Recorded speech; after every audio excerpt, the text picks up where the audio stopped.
എന്റെ യൂട്യൂബ് ചാനലിലേക്ക് ഏവർക്കും സ്വാഗതം. നമ്മൾ ഇന്ന് തുടരുന്നത് ഏറെ ആകാംക്ഷ നിറഞ്ഞ നീലക്കടലാസിലെ കനവുകൾ എന്ന ഈ പ്രണയകഥയുടെ അടുത്ത ഭാഗമാണ്. അധ്യായം 3. സൈക്കിൾ യാത്രകൾ. മഴ തോർന്ന ആ പുലർച്ചെ ഗ്രാമത്തിന് ഒരു പ്രത്യേക ശുദ്ധിയുണ്ടായിരുന്നു. റബ്ബർ ഇലകളിൽ നിന്ന് ഇറ്റുവീഴുന്ന വെള്ളത്തുള്ളികൾ പുലർവെട്ടത്തിൽ മുത്തുകൾ പോലെ തിളങ്ങി. ആകാശ് അന്ന് നേരത്തെ ഉണർന്നു. തലേ ദിവസം മീര നൽകിയ ഖസാക്കിന്റെ ഇതിഹാസം അവൻ രാത്രി മുഴുവൻ വായിക്കുകയായിരുന്നു. രവി എന്ന കഥാപാത്രത്തിന്റെ ഏകാന്തതയേക്കാൾ അവനെ ആകർഷിച്ചത് ആ പുസ്തകത്തിന്റെ താളുകൾക്കിടയിൽ മീര തന്റെ വിരലുകൾ കൊണ്ട് വരച്ചിട്ട അടയാളങ്ങളായിരുന്നു. ഓരോ വരിയും അവൾ അവനോട് രഹസ്യമായി സംസാരിക്കുന്നത് പോലെ തോന്നിച്ചു. എന്താടാ, ഇന്നലെ രാത്രി ഉറക്കമില്ലായിരുന്നു? നിന്റെ കണ്ണുകൾ ചുവന്നിരിക്കുന്നു. ചായയുമായി വന്ന ലക്ഷ്മിയമ്മ ചോദിച്ചു. ഏയ്, ഒന്നുമില്ല ലക്ഷ്മിയമ്മേ. ആ പുസ്തകം വായിച്ചു തീർക്കാൻ നോക്കിയതാ. ആകാശ് ഒഴിഞ്ഞു മാറി. ലക്ഷ്മിയമ്മ ചിരിച്ചു. പഴയ തറവാടാണിത്. ഇവിടെ ഓരോ ചുവരിലും ഓരോ കഥകളുണ്ട്. പക്ഷേ ജീവനുള്ള കഥകൾ തുടങ്ങുന്നത് ഇപ്പോഴാണെന്ന് തോന്നുന്നു. ആ വാക്കുകളിൽ ഒരു അർത്ഥം ഒളിഞ്ഞിരിപ്പുണ്ടെന്ന് അവന് തോന്നി. ഗ്രാമത്തിലെ പഴയ തലമുറയ്ക്ക് വാക്കുകളില്ലാതെ തന്നെ കാര്യങ്ങൾ മനസ്സിലാക്കാനുള്ള ഒരു പ്രത്യേക കഴിവുണ്ട്. അന്ന് വൈകുന്നേരം വായനശാലയിലേക്ക് പോകാൻ തയ്യാറെടുക്കുമ്പോൾ ആകാശ് തന്റെ ഏറ്റവും നല്ല കുർത്ത തിരഞ്ഞെടുത്തു. അവൻ തന്റെ ഡയറിയിൽ നിന്ന് ഒരു നീലക്കടലാസ് കീറിയെടുത്തു. ഇന്ന് അവൾക്കായി എന്തെങ്കിലും എഴുതണം. പക്ഷേ വാക്കുകൾ അവനെ ചതിക്കുന്നു. ഒരുപാട് നേരത്തെ ആലോചനയ്ക്കൊടുവിൽ അവൻ ഇപ്രകാരം കുറിച്ചു. മഴവിൽ വിരിയുന്നത് ആകാശത്താണെങ്കിലും അതിന്റെ നിറങ്ങൾ എന്റെ ഉള്ളിലാണ്. ഇന്നലെ ആ കുടക്കീഴിൽ നടന്ന നിമിഷങ്ങൾ എനിക്ക് പ്രിയപ്പെട്ടതാണ്. ഖസാക്കിലെ രവിക്ക് മടക്കയാത്രകൾ ഉണ്ടായിരുന്നു. പക്ഷേ എനിക്ക് ഈ ഗ്രാമത്തിൽ നിന്ന് ഇനി എങ്ങോട്ടും പോകാൻ കഴിയില്ലെന്ന് തോന്നുന്നു. നിന്റെ കണ്ണുകളിലെ ആ കടൽ എന്നെ തളച്ചിട്ടിരിക്കുന്നു. വായനശാലയിലെത്തിയപ്പോൾ അവിടെ പതിവിലും തിരക്ക് കുറവായിരുന്നു. പത്മനാഭൻ പിള്ള തന്റെ കണ്ണട തുടച്ച് വലിയൊരു രജിസ്റ്ററിൽ എന്തോ എഴുതുന്നു. ആകാശ് നേരെ പിൻഭാഗത്തെ അലമാരകൾക്കിടയിലേക്ക് നടന്നു. അവിടെയാണ് കവിതകളുടെയും നോവലുകളുടെയും വലിയ ശേഖരം. അവിടെ പഴയൊരു തടി അലമാരയ്ക്ക് പിന്നിൽ മീര നിൽക്കുന്നുണ്ടായിരുന്നു. അവൾ ഒരു പുസ്തകം തിരയുന്നതായി അഭിനയിക്കുകയാണെന്ന് അവന് മനസ്സിലായി. അവൻ പതുക്കെ അവൾക്കരികിലേക്ക് ചെന്നു. വരുമെന്ന് കരുതിയില്ല, ആകാശ് മന്ത്രിച്ചു. മീര ഞെട്ടിത്തിരിഞ്ഞു നോക്കി. അവളുടെ മുഖത്ത് ഒരു ചെറിയ പരിഭ്രമം പടർന്നു. അമ്മയോട് വായനശാലയിൽ പോകുകയാണെന്ന് പറഞ്ഞാണ് വന്നത്. പെട്ടെന്ന് പോകണം. ഇത് നിനക്കുള്ളതാണ്. ആകാശ് ആ നീലക്കടലാസ് മടക്കി അവൾക്ക് നേരെ നീട്ടി. അവൾ അത് വേഗത്തിൽ വാങ്ങി തന്റെ കയ്യിലിരുന്ന പുസ്തകത്തിനുള്ളിൽ ഒളിപ്പിച്ചു. ആകാശ്, നമ്മൾ ചെയ്യുന്നത് ശരിയാണോ എന്ന് എനിക്കറിയില്ല. എന്റെ അച്ഛൻ വലിയ കർക്കശക്കാരനാണ്. അദ്ദേഹത്തിന് ഈ ഗ്രാമത്തിലെ ആചാരങ്ങളും അന്തസ്സുമെല്ലാം വലിയ കാര്യമാണ്. പ്രണയത്തിന് എന്ത് അന്തസ്സാണ് മീരെ? അത് വെറുമൊരു വികാരമല്ലേ? ആകാശ് അവളുടെ കണ്ണുകളിലേക്ക് നോക്കി ചോദിച്ചു. അവൾ കുറച്ചുനേരം മിണ്ടാതെ നിന്നു. എന്നിട്ട് ശബ്ദം താഴ്ത്തി പറഞ്ഞു. നിങ്ങൾക്ക് ഇത് വെറുമൊരു അവധിക്കാലം മാത്രമായിരിക്കാം. പക്ഷെ എനിക്കിത് എന്റെ ജീവിതമാണ്. നിങ്ങൾ നഗരത്തിലേക്ക് മടങ്ങും, പക്ഷെ ഞാൻ ഇവിടെ തന്നെ അവശേഷിക്കും. ഈ ഓർമ്മകൾ മാത്രം ബാക്കി വെച്ച് എനിക്ക് ജീവിക്കാൻ കഴിയില്ല. അവളുടെ വാക്കുകളിൽ ഒരു വലിയ സത്യം ഒളിഞ്ഞിരിപ്പുണ്ടായിരുന്നു. ആകാശ് ഒരു നിമിഷം തകർന്നുപോയി. താൻ അവളോട് ചെയ്യുന്നത് നീതിയാണോ? ഞാൻ മടങ്ങില്ല മീരെ. നിന്നെ വിട്ട് ഞാൻ എങ്ങോട്ടും പോകില്ല. ഇത് വെറുമൊരു അവധിക്കാല പ്രണയമല്ല. എന്റെ വാക്കുകൾ വിശ്വസിക്കൂ. മീരയൊന്നും പറഞ്ഞില്ല. അവൾ തന്റെ കയ്യിലിരുന്ന ശബ്ദങ്ങൾ എന്ന പുസ്തകം അവന് നൽകി. ഇത് വായിക്കൂ. ഇതിനുള്ളിൽ ഞാനും ഒന്ന് കരുതിയിട്ടുണ്ട്. പെട്ടെന്ന് പുറത്ത് പത്മനാഭൻ പിള്ളയുടെ ചുമ കേട്ടു. ആരോ അകത്തേക്ക് വരുന്നുണ്ട്. മീര വേഗത്തിൽ അവിടുന്ന് നടന്നു നീങ്ങി. ആകാശ് ആ പുസ്തകവുമായി ഒരു മൂലയിലിരുന്നു. അവൻ ആ പുസ്തകം തുറന്നപ്പോൾ അതിനുള്ളിൽ മനോഹരമായി ഉണക്കിവെച്ച ഒരു ഇലഞ്ഞിപ്പൂവും ഒരു ചെറിയ ഫോട്ടോയും ഉണ്ടായിരുന്നു. അവളുടെ ഒരു പാസ്പോർട്ട് സൈസ് ഫോട്ടോ. അതിന്റെ പുറകിൽ അവൾ ഇങ്ങനെ എഴുതിയിരുന്നു. എന്റെ ഈ നിഴലെങ്കിലും നിങ്ങളുടെ കൂടെ ഇരിക്കട്ടെ. കത്തുകൾ മതിയാവില്ല ആകാശേ. നമുക്ക് കാണണം, സംസാരിക്കണം. പക്ഷെ ഈ ലോകം നമുക്ക് ചുറ്റും വലവിരിക്കുകയാണ്. സൂക്ഷിക്കണം.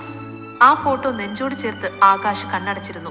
ആ വായനശാലയിലെ പുസ്തക ഗന്ധങ്ങൾക്കിടയിൽ പൊടിപിടിച്ച അലമാരകൾക്ക് പിന്നിൽ രണ്ട് ഹൃദയങ്ങൾ തമ്മിൽ തിരിച്ചറിയപ്പെടുകയായിരുന്നു. പുറത്ത് സന്ധ്യ മയങ്ങാൻ തുടങ്ങിയിരുന്നു. പക്ഷികൾ കൂട് തേടി പറക്കുന്നു.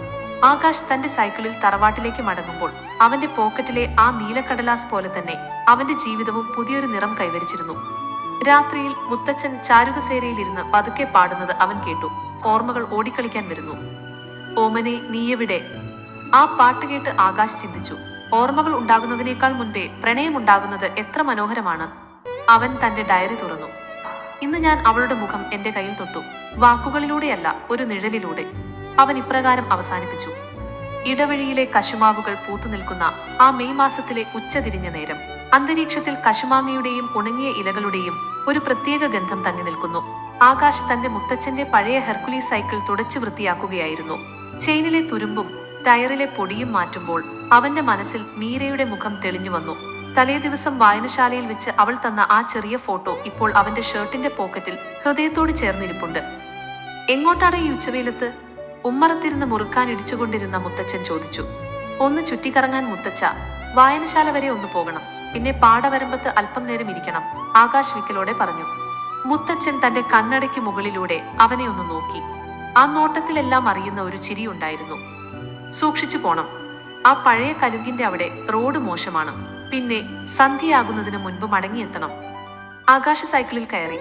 പഴയ ചങ്ങലയുടെ ച്വീ ച്വീ എന്ന ശബ്ദം ആ നിശബ്ദമായ ഗ്രാമവഴിയിൽ സംഗീതം പോലെ മുഴങ്ങി. ഗ്രാമത്തിലെ ഓരോ വളവിലും അവന് മീരയെ കാണുമെന്ന് തോന്നി. വഴിയരികിലെ വേലികളിൽ പറ്റിപ്പിടിച്ചു നിൽക്കുന്ന തുമ്പപ്പൂക്കൾ കാറ്റിലാടുന്നു. ഗ്രാമത്തിലെ ആൺകുട്ടികൾക്കും പെൺകുട്ടികൾക്കും പരസ്പരം സംസാരിക്കാൻ കിട്ടുന്ന ഏറ്റവും വലിയ സ്വാതന്ത്ര്യം ഇത്തരം യാദൃശ്ചികമായ കണ്ടുമുട്ടലുകളായിരുന്നു. ആൽ മരത്തിന്റെ ചുവട്ടിലെ കലുങ്കിലെത്തിയപ്പോൾ അവൻ സൈക്കിൾ നിർത്തി. ദൂരെ നിന്ന് ഒരു വെള്ള ചുരിദാർ ധരിച്ച രൂപം നടന്നുവരുന്നത് അവൻ കണ്ടു. അത് മീരയായിരുന്നു. കയ്യിൽ കുറച്ചു പുസ്തകങ്ങളും ഒരു കുടയുമുണ്ട്. അവളെ കണ്ടപ്പോൾ ആകാശിന്റെ ഹൃദയമിടിപ്പ് സൈക്കിൾ ബെല്ലിനേക്കാൾ വേഗത്തിലായി. അവൾക്കരികിലെത്തിയപ്പോൾ അവൻ സൈക്കിൾ വേഗത കുറച്ചു. മീര. അവൾ ചുറ്റും നോക്കി. ആരും കാണുന്നില്ലെന്ന് ഉറപ്പുവരുത്തിയ ശേഷം അവൾ ഒന്ന് പുഞ്ചിരിച്ചു. ആകാശ്, ഇവിടെ എന്തു ചെയ്യുകയാണ്? നിന്നെ കാത്തു നിൽക്കുകയായിരുന്നു. ഒന്ന് കയറുന്നു, പാടവരമ്പ് വരെ ഒന്ന് പോകാം, അവൻ ചോദിച്ചു. അവൾ പരിഭ്രമിച്ചു. ആരെങ്കിലും കണ്ടാലോ? ഇത് നഗരമല്ല ആകാശേ, ഇവിടെ എല്ലാവർക്കും എല്ലാവരെയും അറിയാം. ഈ വഴിയിൽ ഇപ്പോൾ ആരുമില്ല. പള്ളിക്കൂടം വിട്ട സമയമല്ലേ, എല്ലാവരും വീട്ടിലെത്തിക്കാണും. അല്പം ദൂരം മാത്രം. ആകാശിന്റെ നിർബന്ധത്തിന് മുന്നിൽ അവൾക്ക് വഴങ്ങേണ്ടി വന്നു.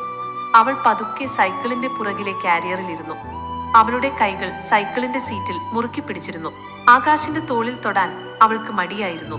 സൈക്കിൾ പതുക്കെ നീങ്ങിത്തുടങ്ങിയപ്പോൾ കാറ്റ് അവരുടെ മുഖത്തേക്ക് ആഞ്ഞു വീശി. മീരയുടെ മുടിയിഴകൾ ആകാശിന്റെ കഴുത്തിൽ തൊട്ടുരുമ്മി. ആ സ്പർശനം അവനിൽ ഒരു വൈദ്യുതാഘാതം പോലെ പടർന്നു. മീരെ, പേടിയുണ്ടോ? അവൻ ചോദിച്ചു. ഉണ്ട്, പക്ഷെ ഈ യാത്ര അവസാനിക്കരുതെന്ന് ഒരു ആഗ്രഹവുമുണ്ട്, അവൾ ശബ്ദം താഴ്ത്തി പറഞ്ഞു. പാടവരമ്പത്തെത്തിയപ്പോൾ ആകാശ് സൈക്കിൾ നിർത്തി.